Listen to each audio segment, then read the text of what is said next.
అలాగా ముందుగా ప్రభు పేరిట వచ్చిన వారందరికీ నా హృదయపూర్వక వందనాలు తెలియజేస్తున్నాను. నాకు ఈ సమయాన్ని అనుగ్రహించిన అన్నగారికి మరొకసారి వందనాలు తెలుపుకుంటున్నాను. మనం వాక్య సందేశంలోకి వెళ్దామంటే, ఈరోజు మనం ధ్యానించకపోయే వాక్య సందేశము క్షమించబడతా.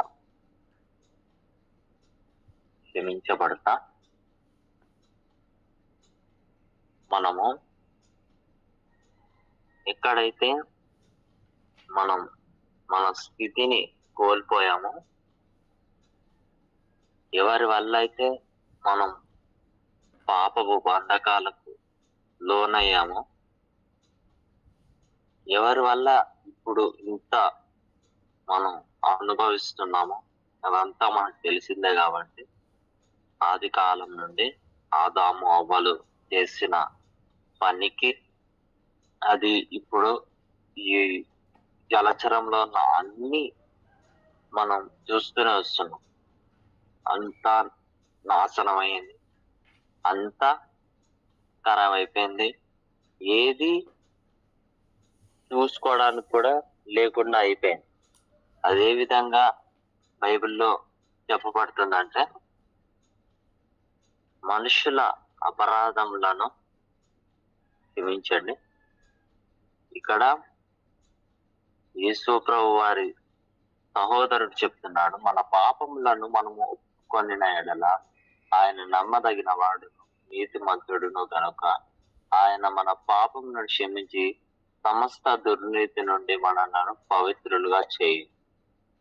నిజముగా మనము మన పాపములను ఒప్పుకుంటే మనము స్వతంత్రులం అవుతాం, నీతిమంతం అవుతాం. అదేవిధంగా దుర్నీతి అంటే ఉన్న ప్రతి విధమైన పరిస్థితి నుండి మనము పవిత్రులం అవుతాం, అది ఎలాంటి సమస్య అయినను. కాకపోతే ఇక్కడ మనం చూస్తున్నది ఏంటంటే, మనం ఎలా ఉంటామంటే కొన్ని సందర్భాలలో ఇతరుల పట్ల మనకి త్వరగా క్షమాపణ రావాలి అని కోరుకుంటాం. మనం ఏదైనా చిన్న చిన్న తప్పులు చేసినప్పుడు, ఉద్యోగాల దగ్గర ఏదైనా చిన్న చిన్న తప్పులు చేసినప్పుడు, మనం క్షమించమని అడుగుతాం. కానీ కొన్నిసార్లు మనం క్షమాపణ పొందుకుంటాం. అదే విధంగా మనం మన విషయంలో ఎవరైనా తప్పు చేస్తే మనం వారిని క్షమించడానికి అస్సలు అంగీకరించాం.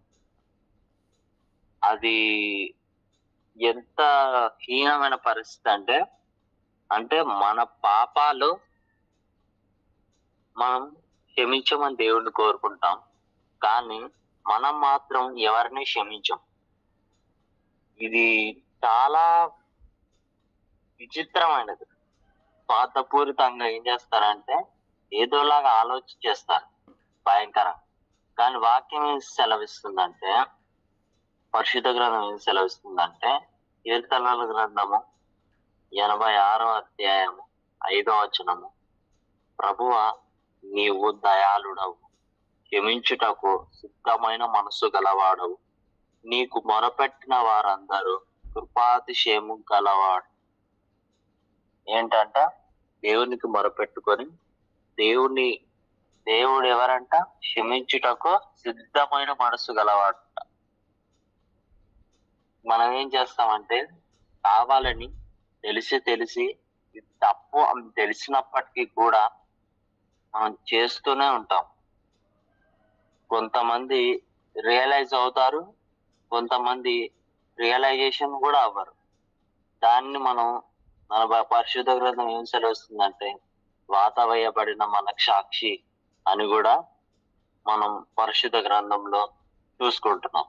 అందుకే దేవుడు ఏం చెప్పాడంటే, మత్తయి సువార్త 18వ అధ్యాయంలో 35వ వచనంలో, మీలో ప్రతి వాడును తన సహోదరుని హృదయపూర్వకముగా క్షమించిన ఎడల నా పరలోకపు తండ్రి ఆ ప్రకారమే మీ ఎడల చేయుననెను. అంటే ఏంటి?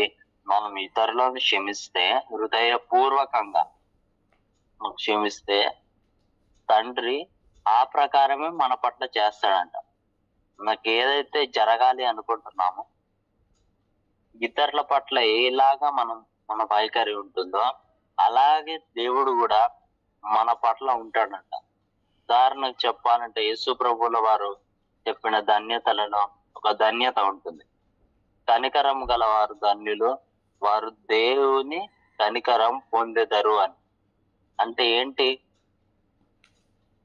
నీ వైఖరి ఏదైతే ఉందో, ఇతరుల పట్ల నువ్వు ఏ వైఖరి అయితే కలిగి ఉన్నావో అదే వైఖరి ధవల సింహాసనం ముందు దేవుడు నీ పట్ల అదే వైఖరి కలిగి ఉంటాడు.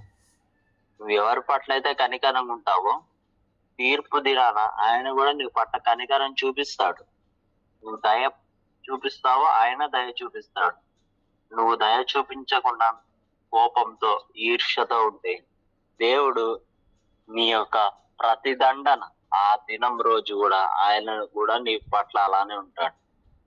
కానీ ఇక్కడ వాక్యం ఏం సెలవిస్తుంది? చేస్తే పాపాన్ని ఒప్పుకొని దాన్ని ఎప్పటికీ చేయకుండా మనం క్షమించబడాలి.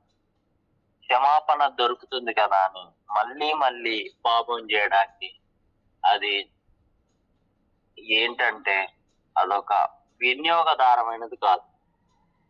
ఏ విధంగా అంటే హెబ్రీ పత్రికలో చెప్పబడినట్లుగా మీరు వారి దోషముల విషయమై దయగలిగి వారి పాపములను ఇక ఎన్నడూ జ్ఞాపకం చేసుకొనని ప్రభు సెలవిస్తున్నాడు. ఏంటంట? మనం చేసిన పాపాలు ఏవైతే ఉన్నాయో ప్రతి విధమైనది, చూపుతో కానీ, మాటతో కానీ, వినికిడితో కానీ, దేనితోనైనా సరే వాటిని జ్ఞాపకం చేసుకోను అని వాక్యం సెలవిస్తుంది. అయినా సరే మనం ఏం చేస్తాం? అపవాది అని సాతాను ఏం చేస్తాడు? శోధిస్తాడు. ఏ విధంగా అంటే, నీకు మొహం ఉందా అసలు ప్రార్థించడానికి? నువ్వు ప్రార్థించడానికి అనర్హురాలివి, నువ్వు అనర్హుడివి, నువ్వు పాపం చేసావు, పాపం చేసిన వాళ్ళు దేవుడిని చూడలేరు అని మన పాపాలను గుర్తు చేస్తూ అపవాది అయిన సాతాను అందులోనే ఉంచేస్తాడు మనల్ని. మనం అందులోనే ఉండిపోతాం. కానీ వాక్యం ఏం చెప్తుంది? నేను నా చిత్తానుసారంగా నీ అతిక్రమములను తుడిచివేయుచున్నాను, నేను నీ పాపములను జ్ఞాపకం చేసుకొనను అని ఆయన చెప్తే చాలా మంది ఏం చేస్తారంటే చేసిన పాపాలని జ్ఞాపకం చేసుకుంటూ ఉంటారు.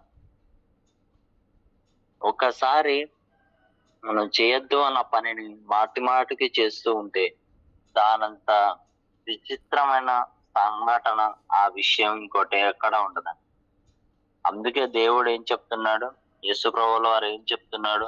మనుషుల అపరాధములను మీరు క్షమించిన ఎడల మీ పరలోకపు తండ్రి మీ అపరాధములను క్షమించును. మీరు మనుషుల అపరాధములను క్షమించకపోయిన ఎడల మీ తండ్రి మీ అపరాధములను క్షమింపడు. మనము క్షమాపణ ఇచ్చే హృదయం కలిగి ఉంటే దేవుడు కూడా మన పట్ల క్షమాపణ చూపిస్తాడు.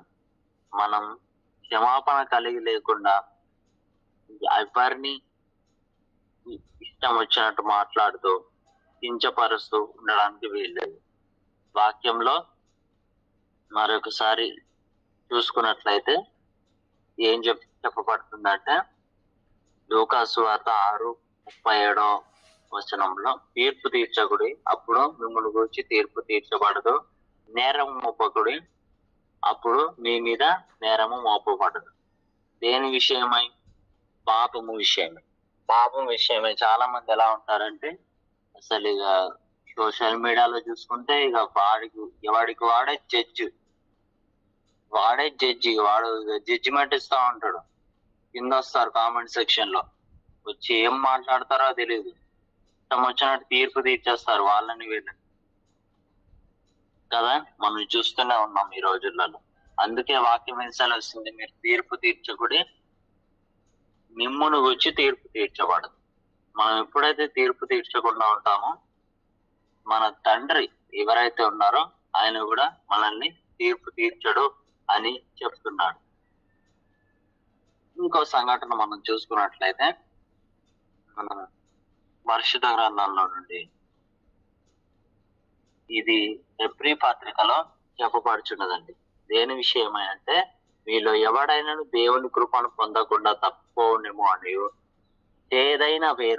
ఏదైనా మొలచి కలవరపరచుట వలన అనేకులు అపవిత్రులైపోదురేమో అని. అంటే ఏంటి? ఏదైనా వేరంటే ఏంటి? మనం ఏదైతే చేసి కొన్ని రోజులు ఆ పాపం చేయకుండా ఉన్నామో దాన్ని పూర్తిగా మనలోంచి పెరికేసుకోవాలండి. ఎప్పుడైతే మనం చేసిన చిన్న చిన్న అపరాధాలు అవి వాటి వేర్లు ఉంటాయి. మీకు తెలుసో తెలీదో కానీ గడ్డి మొక్కలు ఉంటాయి, తెలుసు కదా? గడ్డి మొక్కలు. ఆ గడ్డి మొక్కలు మనం ఏం చేస్తామంటే గడ్డి పీకేస్తాం. గడ్డి పీకేసినా కూడా అక్కడ లోపలికి వేరు ఉంటుంది. ఆ వేరు వల్ల ఏమవుతుందంటే ఆ గడ్డి వస్తూ ఉంటుంది. కొంతమంది ఏం చేస్తారంటే పైన పీకేస్తారు కానీ లోపల నుంచి పీకరు. అలా పీకకపోవడం వల్ల, పగిలింపకపోవడం వల్ల అది మళ్ళీ వస్తూనే ఉంటది. ఇంకా దాన్ని వేరు ఏదైతే ఉందో దాన్ని అది బలపరుచుకుంటది. నీళ్లు పడినప్పుడు, లేకపోతే దాని ఫుడ్ దానికి వచ్చినప్పుడు ఆ వేరు బలపడుతూ ఉంటది. అలాగే చాలా మంది ఏం చేస్తారంటే పాపమను వేరు, ఆ చేదైన వేరు ఏదైతే ఉందో దాన్ని దేవుడు క్షమించేశాడు కదా, ఇక నేను పవిత్రుడిని అయిపోయాను అని దాన్ని వదిలేస్తారు. తీరా చూసేసరికి అదొక మహావృక్షమే కూర్చుంటది. అప్పటిదాకా ఏం అర్థం లేదు. మళ్ళా బలహీనత ఏంటి అంటే అది ఇంకా దాని నుంచి బయటికి రావడం కుదరదు. వాళ్ళు నూతన పరచబడగలరా అంటే పరచబడలేదు. పరిశుద్ధ గ్రంథంలోనే ఉంది వాళ్ళని నూతన పరచుట అసాధ్యము అని. ఎందుకంటే ఒక్కసారి బాప్టిజం తీసుకొని ఒకసారి అన్నిట్లలోంచి బయటకు వచ్చిన తర్వాత మళ్ళీ వాడు పాపంలోకి వెళ్తే వాడిని నూతన పరచడం అసాధ్యం, ఎప్పటికీ కాదు. అది ఒకవేళ ప్రభు కృప చూపిస్తే తప్ప. అందుకే వాక్యం ఏం సెలవిస్తుంది? ఒకని ఎడల ఒకడు దయ కలిగి కరుణాహృదయులై క్రీస్తునందు దేవుడు మిమ్మల్ని క్షమించిన ప్రకారం మీరును ఒకరినొకడు క్షమించుడి. ఎఫ్ఎస్సిలో రాసిన పత్రిక 4:32. మనం ఏం చేయాలి? ఒకరినొకరం క్షమించుకోవాలి. బుద్ధిహీనతగా నడుచుకోకుండా, బుద్ధిహీనులుగా ఉండక బుద్ధి కలిగి జ్ఞానవంతులమై మనం ఉండాలని వాక్యం ఏం సెలవుస్తుంది? మన పాపములంట పడమటికి తూర్పు ఎంత దూరమో అంత దూరము ఆయన మన అతిక్రమములను మనకు అంత దూరపరిచి ఉన్నాడు. మనకి దూరపరిచాడు. మన బలహీనతలు, మన అతిక్రమాలు, మన యొక్క పాపపు చిన్న చిన్న క్రియలు, చిన్నవి పెద్దవి అని కాదు కానీ ఏదైనా ఒకటే కానీ వాటన్నిటిని దేవుడు దూరపరిచినప్పటికీ చాలా మంది ఏం చేస్తారంటే వాటిని జ్ఞాపకం చేసుకొని వాటి గురించి ఆలోచించి ఈ ఒక్కసారికే కదా అని మళ్ళీ చేస్తూ ఉంటారు. అలా చేస్తే పరలోకపు సన్నిధి నుండి దేవుని ఉగ్రతను మనం చూస్తాం. ఈ విషయం అందరూ మనం జ్ఞాపకం ఉంచుకోవాలి. ఇంకొక సంఘటన మనం చూసుకున్నట్లయితే, ఒక దగ్గర యేసు ప్రభు వారు వ్యభిచారం చేయుచున్న స్త్రీ పట్టబడినప్పుడు ఆయన క్షమిస్తాడు. వాళ్ళు వచ్చి రాళ్లతో కొట్టాలి. ఆ సంఘటన మీ అందరికి తెలిసిందే. యోహాను సువార్త 8వ అధ్యాయం. అక్కడ ఏమవుతుందంటే వాళ్ళందరూ కొడదాం అనుకుంటారు. నిజంగా అక్కడ కొట్టే హక్కు ఎవరికి ఉంటుందంటే యేసు ప్రభువుల వారికి తప్ప ఎవరికి అక్కడ హక్కు ఉండదు. యేసు ప్రభువుల వారికి హక్కు ఉండదు. ఎందుకంటే పాపము చేయని వారు ఎవరు అని అంటే ఆయన. వీళ్ళంతా పెద్ద పవిత్రుల్లాగా, మా అంత పవిత్రులు ఇంకెవరు లేరు అని ఈ సద్దుకైలు, ఈ పరిచయలు ఎవరైతే ఉన్నారో వాళ్ళు ఆమెను కొడదాం అనుకుంటారు. కానీ రివర్స్ లో క్వశ్చన్ వేసేసరికి వాళ్ళు ఈయన ఎక్కడ మా బండారం మొత్తం బయట పెట్టేస్తాడేమోనని ఆ భయంతో వాళ్ళు వెళ్ళిపోయారు. కానీ ఇక్కడ యేసు ప్రభు ఏమంటున్నాడు?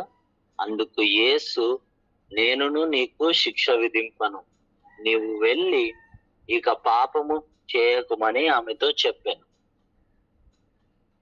ఏంటి, ఎందుకు ఇలా చెప్పాడు అంటే నీకు శిక్ష విధింపను, నీవు వెళ్ళి ఇక పాపము చేయకమని ఆమెతో చెప్పాను. అంటే ఏంటి?